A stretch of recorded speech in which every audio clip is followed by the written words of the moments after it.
जो हमारा class 12th math कल आप सभी बच्चों का देखिए एग्जामिनेशन है।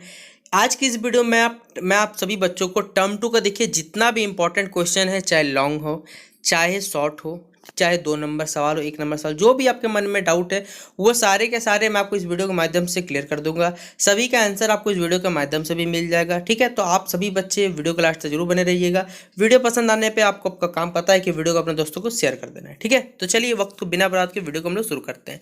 पहला देखिए हमारा सेट 1 का सवाल है, जिसमें पहला वेरी शॉर्ट आंसर टाइप है, जिसमें आपको 2 नंबर का सवाल दिया हुआ रहेगा। ठीक है, एक सवाल 2 नंबर का, टोटल 5 सवाल पूछे 10 नंबर मिलने वाला। ठीक है, जिसमें देखिए पहला सवाल आपको एक इंटीग्रेशन का सवाल दिया हुआ है कि 2 माइनस साइन एक्स है बाई कॉस स्क्वायर एक्स है। ठीक है, ये दिया हुआ है। अब हम करेंगे क्या, सबसे पहला बात याद रखिएगा, हम लोग कुछ नहीं करेंगे, बस थोड़ा डिवाइड करेंगे। क्या डिवाइड करेंगे, चलिए आते हैं देखते हैं जरा सा। ठीक है, तो देखिए करना क्या है हमें, बेसिकली बच्चों याद रखिएगा, हम उस कॉस को बस डिवाइड कर देंगे। दोनों के साथ हमने कॉस को डिवाइड कर दिया, और हम जानते हैं कि कॉस स्क्वायर एक्स क्या होता है, सेक स्क्वायर एक्स के बराबर होता है। साइन बाई कॉस टेन के बराबर होता है। एक कॉस नीचे बचे इसलिए कॉस ऊपर जाए तो सेक हो जाएगा, बस हो गया यहीं पर। और सेक स्क्वायर एक्स का इंटीग्रेशन क्या होता है, टेन एक्स होता है। और हम लोग जानते हैं भली बात ही कि सेक एक्स टेन एक्स का इंटीग्रेशन क्या होता है, सेक एक्स होता है। हो गया हमारा answer 2 ten x minus 3 sec x plus C हो गया। सी क्यों लगाया, क्योंकि हम यहाँ पर हमारे पास कोई लिमिट नहीं, कोई डेफिनेट वैल्यू नहीं, इसलिए हमें कॉन्स्टेंट टर्म मार के यहाँ पर चल रहे हैं। अगला सवाल बच्चों ये ला डायरेक्ट सवाल है, देख लीजिएगा। ये सवाल आपको बताने वाला नहीं, ऑर्डर डिग्री पूछा हुआ, इतना बच्चा वाला सवाल। अगला ये सवाल वीवीआई कर लीजिए, प्रोजेक्शन वाला सवाल। एक सवाल पूछेगा ही पूछेगा, projection of A on vector B. इसके लिए बच्चों हमने फॉर्मूला पढ़ा होगा अपने वेक्टर में, तो ए डॉट बी होता है बच्चों, और डिवाइडेड बाय मॉड बी होता है। मॉड वेक्टर बी का क्या होता है, मॉड होता है। अब ए डॉट बी मतलब ए और बी को आपको डॉट प्रोडक्ट करना है, और बी को क्या करना है बच्चों, मॉडुलस में रखना है। तो देखिए जैसे हम यहाँ पर इसको रखेंगे डॉट प्रोडक्ट में, और डॉट प्रोडक्ट हम लोग जानते हैं कि बच्चों आई का आई के साथ इंटू होता है, जे का जे के साथ, के का के साथ होता है। 2 को 2 से मल्टीप्लाई करें 4, 3 2 जा 6 हो जाए बच्चों, 2 1 जा 2 हो जाए। नीचे बच्चों बी का क्या करना है, हमें मॉड निकालना। मॉड मतलब अंडर रूट लगाना है, सबका वैल्यू निकालना है। तो देखिए 4 का स्क्वायर 4, इससे 2 का स्क्वायर, 2 का स्क्वायर प्लस 1 का स्क्वायर 1 हो जाएगा। और 9 किसका स्क्वायर रूट होता है बच्चों, 3 का। ऊपर वाला जब जोड़िएगा तो 12 आ जाएगा, 12/3 मतलब क्या हो जाएगा, 4 हो जाएगा। ठीक है, अगला सवाल बच्चों, if the position vector of A point, एक पोजीशन किसी पॉइंट का पोजीशन वेक्टर दिया हुआ है और आपको क्या निकालना, मॉडुलस निकालना। लीजिए इससे इजी सवाल क्या दिया हुआ रहेगा, मतलब सीधा सीधा आपको वेक्टर ए बराबर 3i cap minus 2j cap plus 6k cap दिया हुआ, मॉडुलस निकालना है। मतलब 3 का स्क्वायर प्लस 2 प्लस -2 का स्क्वायर प्लस 6 का। लेकिन याद रखिएगा माइनस जब भी रहता है तो क्या होता है बच्चों, माइनस का साइन गायब हो जाता है। ठीक है, इसलिए गायब हो गया। 3 का स्क्वायर 9, 4 का स्क्वायर 2 का स्क्वायर 4, 6 का 30, दोनों जोड़िए, सबको जोड़िए 14, 14 किसका स्क्वायर होता है, 7 का होता है। ठीक है, फिर अगला सवाल है बच्चों, अगर आपको कभी डायरेक्शन रेशियो दिया रहेगा और डायरेक्शन कोसाइन निकालने बोलेगा, ठीक है, तो कैसे निकालेंगे। सबसे पहले तो बच्चों आर स्क्वायर बराबर क्या होता है, पहला नंबर दूसरा नंबर तीसरा, तीनों का क्या करें, जोड़ दीजिए। मतलब 2 का स्क्वायर -1 का स्क्वायर 2 का -2 का स्क्वायर, सबको जोड़िएगा तो 9 होगा। 9 किसका होता है बच्चों, तो 3 का होता है। खत्म हो गया। अब कुछ नहीं करना, पहला -2 किससे डिवाइड करना, 3 से, -1 को 3 से डिवाइड करना, -2 को 3 से, हो गया खत्म। अगला सवाल बच्चों हमारा, find the direction cosine of the line segment between the, आपको क्या निकालना, डायरेक्शन कोसाइन निकालना बच्चों दो पॉइंट्स के बीच में। पहला तो जब भी ए और बी पॉइंट दिया आपको सबसे बड़ा डायरेक्शन रेशियो निकालना पड़ेगा। डायरेक्शन रेशियो ए बी कैसे निकालिएगा बच्चों, आप इसमें से इसको ए और बी बोलेगा तो बी से एक घटाएंगे, याद रखिएगा। फिर इससे इसको घटाएंगे, फिर बच्चों इससे इसको घटाएंगे, तो -1 से बच्चों 1 घटेगा तो -2 बचेगा। -2 से बच्चों -2 घटेगा -4 बचेगा। और 1 से बच्चों 3 घटेगा तो बच्चों 4 बचेगा। क्यों बचेगा, क्यों माइनस माइनस प्लस हो जाता है, हम लोग इस बात को जानते हैं। ठीक है, अब देखिए यहाँ पर आते हैं यहाँ से। ठीक है, अब हमने जस्ट अभी डायरेक्शन रेशियो निकाला, क्या सबका स्क्वायर कर देंगे बच्चों, स्क्वायर रूट निकालेंगे तो 6 निकलेगा।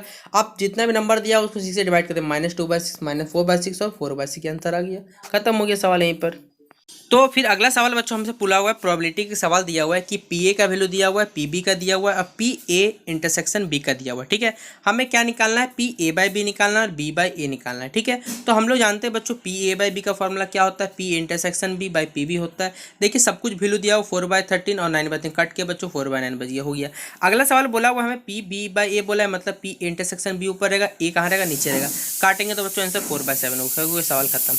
अगला बच्चों सेक्शन बी है, फिर आपको ये 3 मार्क्स का सवाल आपके एग्जाम में बनेगा ही बनेगा। ये सवाल कि आपको एवल्यूएट करना है बच्चों, क्या इंटीग्रेट करना है, integration cos to the power 4x। तो हम लोग जानते हैं क्या बच्चों, cos to the power 4x का कोई फॉर्मूला होता नहीं है। हम इसे क्या करेंगे, दो भाग में तोड़ देंगे, एक cos स्क्वायर x, एक cos स्क्वायर। इससे फायदा क्या होगा बच्चों, हम लोग एक फॉर्मूला अगर आपने पढ़ा होगा तो पढ़ चुके हैं क्या, कि 1 + cos 2x बराबर क्या होता है। देखिए मैं यहाँ लिख दे रहा हूँ आपको, क्या पढ़े बच्चों, 1 + cos 2x बराबर क्या होता है बच्चों, 2 cos स्क्वायर x।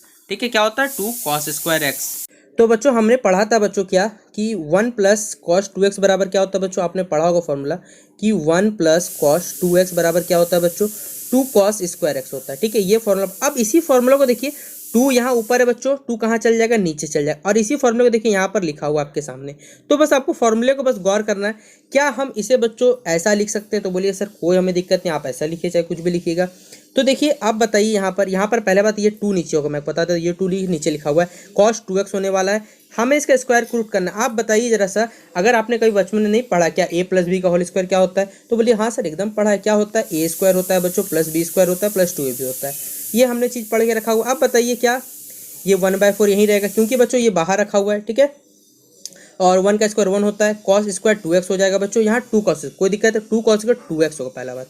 अब क्या करेंगे बच्चों हम लोग, सबसे बड़ा बात याद रखिएगा, ये हम लोग एक बार और करने वाले। क्यों करने वाले? देखिए यहाँ 1 बच्चों इंटीग्रेशन 1 का तो x हो जाता है, यहाँ पर बच्चों cos स्क्वायर 2x दिया हुआ है, फिर ये झमेला में आ जाएगा।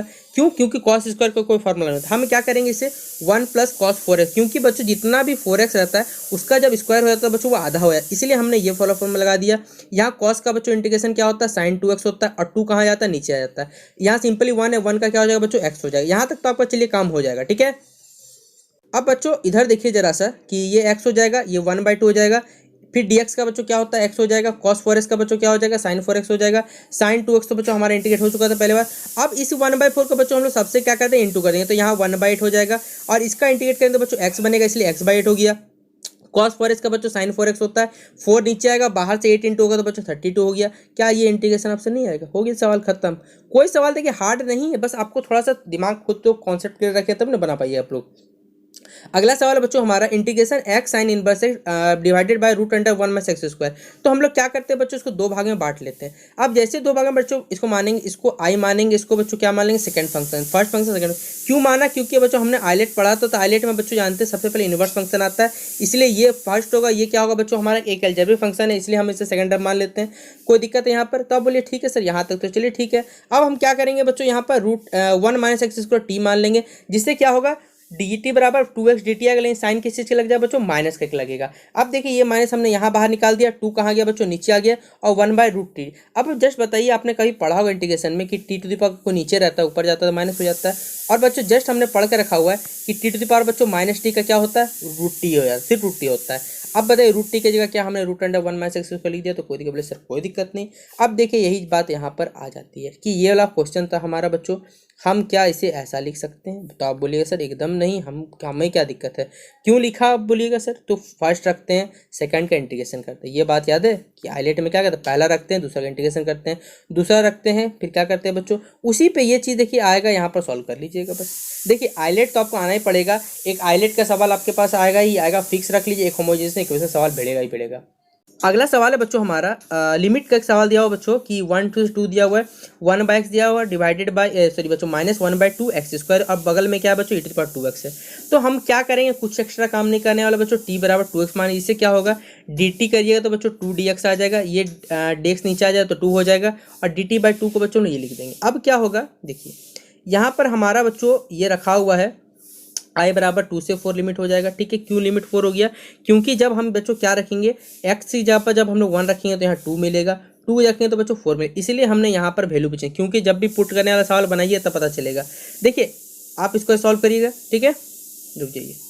यहाँ पर बच्चों क्या हो गया, 1/t हो गया, और डिवाइडेड बच्चों 1/2 t स्क्वायर हो गया। कैसे आया, क्योंकि बस हमने जहाँ जहाँ x था बच्चों हमने 2x था बच्चों हमने क्या मान लिया, t माना, ठीक है, बस याद रखिएगा ये बात। अब बच्चों हम लोग इधर आ जाते हैं, और हमने जानते हैं बस बच्चों क्या 2/t पढ़ेंगे, इससे 2 और 2/t बच्चों क्या हो जाएगा, यहाँ पर क्या कर देंगे, लिमिट पुट कर देंगे। कैसे पुट कर देंगे, तो e⁻t है बच्चों, अगर एक वैल्यू पुट करेंगे तो क्या हो जाएगा, आप 2⁻t है, ठीक है। आप बताइए इसका इंटीग्रेट करने जाइए तो फायदा है, क्योंकि e⁻x का 1/t आ जाता है। आपने एक फॉर्मूला पढ़ा हो e⁻x इंटू fx पढ़ा होगा, तो fx आ जाता है, यहीं से सवाल आ जाएगा, सॉल्व हो जाएगा, ठीक है। देखिए ये वाला सवाल इंपॉर्टेंट मार्क करिएगा, एक ये सवाल 11th नंबर वाला सवाल जो बच्चों है कि आपको लिमिट दिया हुआ π/6 से π/3 और root under 1 minus 10x 1 plus root under 10x, ठीक है। तो ये रूट 10x को हम लोग sin x by cos x लिख देते हैं, cos x बच्चों ऊपर चल जाएगा, बस हो गया यहीं पर। अब हमें करना क्या है, कुछ एक्स्ट्रा दिमाग नहीं लगाना है। देखिए जो लिमिट दिया हुआ था, याद रखिए जब भी कभी इंटीग्रेशन a से लेकर बच्चों b लिमिट दिया हुआ था, एक फॉर्मूला आपने पढ़ा होगा कि a प्लस बी माइनस हम लोग x कर सकते हैं, मतलब दोनों लिमिट को जोड़ के x से घटा सकते हैं। वही काम हमने ये किया, cos π/3 प्लस π/6 माइनस x हो जाएगा, यानी π/3 फिर नीचे भी होगा बच्चों सेम जगह। और cos 90 माइनस थीटा क्या होता है बच्चों, साइन थीटा होता है, अगर आपने पढ़ा होगा तो। और साइन थीटा यहाँ भी, यहाँ cos थीटा। अब कुछ नहीं करेंगे, दोनों इक्वेशन को हम लोग जोड़ देंगे। जैसे जोड़ेंगे बच्चों, क्या ये दोनों चीज़ सेम नहीं, बोले हाँ सर एकदम सेम, कट के 1 हो जाएगा। और यहाँ 2i है बच्चों, i कहाँ, 2 का वैल्यू जो बच्चों कहाँ जाएगा, नीचे आ जाएगा, सीधा बात है। और लिमिट तो हमारे पास दिया हुआ, तो पुट करेंगे आंसर आ जाएगा π/2। हो गया सवाल खत्म। अगला सवाल है बच्चों हमारा कि a बराबर दिया हुआ है vector i plus 4j plus बच्चों 2k, ठीक है। वेक्टर b दिया हुआ है और वेक्टर c दिया, हमें क्या निकालना है, एक ऐसा वेक्टर निकालना है जो क्या है बच्चों, वेक्टर a और वेक्टर b पे परपेंडिकुलर है। और c डॉट d का वैल्यू हमें क्या दिया हुआ बच्चों, बराबर क्या दिया, 15 दिया हुआ है। अब वेक्टर डी बराबर बच्चों क्या दिया हुआ है, के ए क्रॉस बी दिया हुआ है। और पहला बात तो हमें ए क्रॉस बी का पहले तो आई मानना पड़ेगा, जे मानना पड़ेगा, कि आई को रखेंगे तो बच्चों ऐसे से इनटू होगा। देखिए ये सवाल क्या बनाओ, कैलकुलेशन वाला सवाल आप लोग बनाइएगा, सॉल्व करिए पहले। और सी डॉट डी बराबर बच्चों हमें कितना दिया हुआ, 15 दिया हुआ, ये हमको मालूम है, ठीक है। डॉट मतलब बच्चों सीधा बात है कि डायरेक्ट आई का आई के साथ मल्टीप्लाई, जे का जे के साथ, के के साथ मल्टीप्लाई होगा। तो इस तरह कॉल की करिए तो बच्चों ये निकलेगा। और के का वैल्यू बच्चों यहाँ से 5/3 निकल जाएगा। और यहाँ के का इक्वेशन ये दिया हुआ था। अब बताइए आप लोग, क्या डी बराबर हमने जस्ट लिखा था कि क्या होता है, के इंटू ए क्रॉस बी लिखा था बच्चों। देखिए यहाँ पर ऊपर में लिखा हुआ था कि क्या होता है, के इंटू ए, के डॉट ए क्रॉस बी बच्चों, ठीक है। हमने बस यहाँ पर रख देना है इसे, देखिए यहाँ पर रख दिया, आगे आंसर आ जाएगा, ठीक है। एक ये वाला सवाल बच्चों, ये तो वेरी वेरी इंपॉर्टेंट है, मार्क कर लीजिए, पेपर छपेगा। मैंने आपको कल भी इंपॉर्टेंट सवाल करवा दिया था ये वाला सवाल, कि एंगल निकालना है बच्चों पेयर ऑफ लाइंस के बीच में। एक आपको दिया हुआ है वेक्टर आर, दो पेयर ऑफ लाइंस दिए हुए, ठीक है। तो बच्चों आपको करना क्या है, वेक्टर आर बराबर ये दिया हुआ बच्चों, ठीक है। और वेक्टर ये एक लैम्डा दिया, एक म्यू दिया हुआ, ठीक है। हमने क्या कर लेंगे बच्चों, एक को बी मानेंगे, b1 मानेंगे, एक को b2 मानेंगे। कौन सा b1, ये वाला b1 मान लेंगे, ये वाला b2 मान लेंगे, ठीक है। अब हम जानते हैं कि cos थीटा बराबर क्या होता है, b1 dot b2 by mod b1 into mod b2। बस हमें क्या करना है, दोनों को इंटू करना है, लीजिए इंटू कर देंगे, आप लोग कर लीजिएगा। नीचे मॉड है तो मॉड का वैल्यू इंटू होगा। रूट 300 का वैल्यू क्या होता है, 10√3 के 10 का स्क्वायर 100 होता है, 100 इंटू 300 हो जाता है। थीटा बराबर निकल गया। अब थीटा बराबर निकल गया तो बच्चों बस काम यहीं पर आपका खत्म हो जाता है। क्या करना है, चलिए आइए देखते हैं, ठीक है। हमें क्या निकालने बोला गया था बच्चों, ठीक है। एक ऐसा वेक्टर निकालना है जो क्या बच्चों, दोनों पे परपेंडिकुलर है, ठीक है। सॉरी ये वाला सवाल था आपका बच्चों, थीटा बराबर निकल गया, ठीक है। लीजिए 1 सेकंड रुक जाइए बच्चों, सॉरी हमें तो एंगल निकालने बोला गया था, हो तो गया बच्चों, इतना क्यों सोचा, मैं ऊपर वाला क्वेश्चन समझ रहा था, ठीक है, सॉरी। अगला सवाल है बच्चों हमारा, एक प्रोबेबिलिटी का सवाल दिया हुआ है। Assume that each born child is equally like to a boy और ए गर्ल। एक बच्चों मान लिया, एज्यूम करें, मान लीजिए कि एक जो बच्चा पैदा हो रहा है वो गर्ल्स भी हो सकता है या बॉय भी हो सकता है। अगर किसी फैमिली में बच्चे 2 बच्चे हैं तो क्या कंडीशनल प्रॉपर्टी वाला केस लग गया कि क्या है कि बच्चों जो उसका यंगेस्ट बच्चा वो गर्ल हो या फिर एक जो बच्चा उनका एक गर्ल ही हो। ये कुछ केस दिए हमें कि probability that both the girls, दोनों एक लड़की हो, क्या गारंटी कि वो यंगेस्ट जो गर्ल हो, और जो सबसे कम एटलीस्ट मतलब सबसे कम वो क्या हो तब भी गर्ल। तो देखिए अगर बॉय होने का रहेगा या तो दोनों बॉय होगा या फिर बच्चों दोनों क्या होगी, गर्ल होगी। क्या सैंपल इसमें 4 सैंपल इसमें, या तो बॉय बॉय गर्ल गर्ल, या फिर बॉय गर्ल, या फिर गर्ल गर्ल गर्ल बॉय हो जाएगा, सीधा बात है। 4 सैंपल स्पेस बनेंगे बच्चों। मान लेंगे ए बराबर क्या है बच्चों की, बोथ द चाइल्ड आर क्या है बच्चों, आपके गर्ल्स है, ठीक है। दोनों बच्चे क्या है, लड़कियां हैं मान लेंगे। और बी बराबर यंगेस्ट गर्ल क्या है, चाइल्ड है। और सी बराबर क्या मान, एटलीस्ट 1 चाइल्ड इज बच्चों चाइल्ड, ठीक है। तो पी ए बराबर बच्चों क्या हो जाएगा 1/4, क्योंकि बच्चों यहाँ पर एक ही कल थे और यहाँ पर 2 बार केस निकले तो 2/4, यहाँ क्या हो जाएगा 3/। अब हमें कंडीशन बोला हुआ है कि पहला केस है कि यंगेस्ट गर्ल क्या हो बच्चों, एक गर्ल हो। और गर्ल हो बच्चों तो कौन सा केस पे जाएंगे बताइए जरा सा, पी ए निकलेगा और बच्चों पी बी हो जाएगा। इससे देखिए पूरा सॉल्व कर लीजिएगा, आंसर आपका आ जाएगा, ठीक है। अब बच्चों हमारा सेक्शन सी स्टार्ट होता है यहाँ से।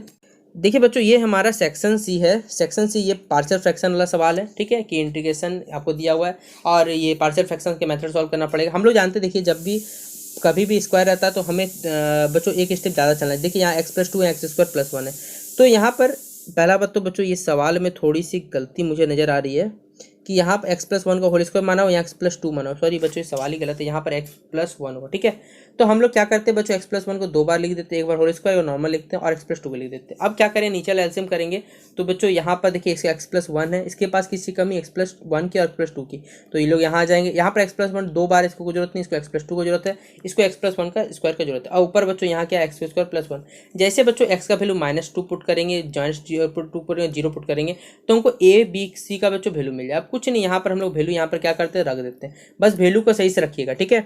अब बताइए 1/x का बच्चों क्या होता है, हमने पढ़ा log mod x हो जाएगा बच्चों। और 1/x² का बच्चों क्या होता है, -1/x हो गया। और 1/x का फिर बच्चों log x + 1/2 हो गया। सवाल खत्म। और क्या सवाल था इस सवाल में, बताइए जरा से। अगला सवाल बच्चों हमारा फिर एक दिया हुआ आपको सवाल, इसको बना लीजिएगा वही बच्चों हमारे पार्शियल फ्रैक्शन से बनाइएगा इसको भी, ठीक है। तो क्या करेंगे, नीचे वाले को बच्चों पहले सॉल्व करेंगे, ऊपर वाले को x+2 मान लेंगे और बराबर a d(x) क्या करते हैं, इसका करेंगे तो 4x+ आ जाएगा। यहाँ से बच्चों हम लोग क्या कर लेंगे, कोफिशिएंट को क्या करेंगे, बराबर करते हैं कि जिसका कॉन्स्टेंट है बच्चों बराबर करेंगे। तो देखिए यहाँ पर 4a हो जाएगा बच्चों, यहाँ x हो, दोनों आपस में बराबर, 4a बराबर क्या हो जाएगा, 1 के बराबर, इसलिए 1 दिया हुआ है। a बराबर 1/4। इसी तरह देखिए यहाँ पर 6a + b के बराबर 2 के बराबर हो जाएगा, सॉल्व करें तो b/2। अब उसी तरह बच्चों जैसे तोड़ना था वो तोड़ देंगे, क्या एक बार, यहाँ 4x+2 हो जाएगा, यहाँ ये हो जाएगा बच्चों। और इसका वैल्यू जस्ट हमने i1 + i2 माना। क्यों माना, क्योंकि ये लंबा चला जाएगा, यहाँ पर एक साथ जगह नहीं हटेगा, इसलिए हमें यहाँ मानना पड़ेगा, सीधा बात है। इसे t मान लेंगे, इंटीग्रेशन करेंगे तो बच्चों 1/t है, 1/t का log t होता है, और log का वैल्यू बच्चों यहाँ रख देंगे। और इसे फिर इंटीग्रेट करेंगे तो बच्चों यहाँ पर क्या हम लोग लिख सकते हैं ये बात कि 1/, फिर बच्चों i2 को करना था तो i2 का ये था। अब इसे तोड़ेंगे बच्चों, क्यों तोड़ेंगे, क्योंकि ये परफेक्ट नहीं है, तो 2 को बच्चों हम नीचे लेंगे, सीधा बात है, ठीक है। देखिए 2 को जब नीचे लेंगे तो यहाँ 3 हो जाएगा, 5/2 हो जाएगा, सीधा बात है, क्योंकि देखिए 2 को हम लोग बाहर भी निकाल के रखा हुआ है, ठीक है। अब इसे तोड़ेंगे तो x+3 का होल स्क्वायर + 1 का होल स्क्वायर में ये क्या हो जाएगा, टूट जाएगा, ठीक है। अब उसके बाद बच्चों x+3 को t मान लेंगे, dx बराबर इतना हो जाएगा, और ये t² + 1/2 का स्क्वायर, मतलब ऊपर जाएगा बच्चों 1 + t² फॉर्मूला क्या होता है, tan 1/2t नहीं होता, बताइए। और 2t की जगह इतना रख देंगे, हो गया सवाल खत्म। अब बच्चों दोनों को खाली क्या कर देंगे, उठा कर जोड़ देंगे, ठीक है। देखिए जब इंटीग्रेशन करेंगे हम दोनों को करेंगे तो क्या मिलेगा हमको लास्ट में, देखिए दोनों को बच्चों लास्ट में जोड़ देंगे, आंसर आ गया, खत्म हो गया। अगला सवाल है बच्चों 17 नंबर कि इफ़ i + j + k क्या दिया हुआ है, और आपको 3 वेक्टर दिए हुए, ठीक है। एक को बच्चों a मान लेंगे, एक को b मान लेंगे, क्वेश्चन a b और c d के बीच में क्या निकालना है बच्चों, आपको निकालना है, ठीक है। वेक्टर a b और वेक्टर c d निकालना है। तो a b वेक्टर कैसे निकालता है, पोजीशन वेक्टर पहले b का माइनस कर देंगे, इससे c d निकालने मतलब d का बच्चों c से माइनस कर देंगे। मॉड a b निकालने बोला मतलब बच्चों a b का स्क्वायर जितने a और b के बीच में तो i कैप j का सबका स्क्वायर कर देंगे। सेम c d का यहाँ डॉट प्रोडक्ट वाला डॉट निकाल दीजिए, क्रॉस प्रोडक्ट वाला क्रॉस निकाल दीजिए, हो जाएगा सवाल खत्म। देखिए सारे सवाल तो मैं सॉल्व करूँगा तो बच्चों वीडियो बहुत ज़्यादा लंबा हो जाए, सीधा बात है। फिर एंगल निकालने बोला था तो cos थीटा बराबर क्या होता है, दोनों वेक्टर इनटू और डिवाइडेड बच्चों मॉड हो जाता है नीचे में, ठीक है। तो ये भी हो गया, ठीक। फिर ये शॉर्टेज एडिशन सवाल एकदम वेरी इंपॉर्टेंट है बच्चों, कर लीजिए, भिड़ेगा ही भिड़ेगा, आप चाहे बोलिए चाहे ना बोलिए, ठीक है। देखिए ये तो फॉर्मूला से निकलेगा, अगर मैं बता भी दूँ तो क्या हो जाएगा, ये a1 हो जाएगा, ये b1 हो जाएगा, ये 2 हो जाएगा, b2 इसलिए बुक वाले देखने सारे लिख दिए यहाँ पर, ठीक है। अब फॉर्मूला क्या होता है, a2 - b2 करेंगे तो बच्चों ये आ जाएगा i + j के बराबर हो गया, ठीक है। फिर b1 - b2 करेंगे तो ये वाला पोर्शन आ जाएगा बच्चों। और शॉर्टेज फॉर्मूला ही होता है b1 × b2 a2 - a1 divided by b1 b2।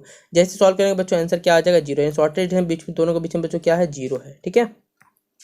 अगला सवाल बच्चों कि आपको एलपीपी का दिया हुआ है कि x + y का बच्चों क्या दिया हुआ, हमें वैल्यू 4 दिया हुआ है। x + y बच्चों कितना दिया हुआ आपको, 4 दिया हुआ, ठीक है। ये वैल्यू दिया हुआ देखिए, <= मतलब 4 दिया हुआ। x का वैल्यू जब 0 y का वैल्यू 4 रखेंगे तो 0 4 आएगा, फिर ये आएगा। और x - y/2 मतलब बच्चों ये पॉइंट आएंगे। मतलब आप क्या करिए, जब इसको ग्राफ में प्लॉट करिएगा तो ये बच्चों जो शेडेड रीजन है इसी का हमें क्या करना है, वैल्यू निकालना है। कैसे निकालिएगा बच्चों, अब हमें देखिए a का वैल्यू एक बार 3 1 रखना है, यहाँ पे z बराबर 3x + y में b का कौन सा पॉइंट के लिए बच्चों हमको सबसे ज़्यादा मिलेगा बच्चों, तो हो जाएगा 11 के लिए, तो मैक्सिमम पॉइंट क्या हो जाएगा, 11 हो जाएगा, ठीक है। तो ये था बच्चों क्लास 12th का इंग्लिश मैथ का बच्चों मॉडल सेट 1 का पूरा कंप्लीट सॉल्यूशन। आशा करता हूँ मैं आपको समझा पाया हूँगा।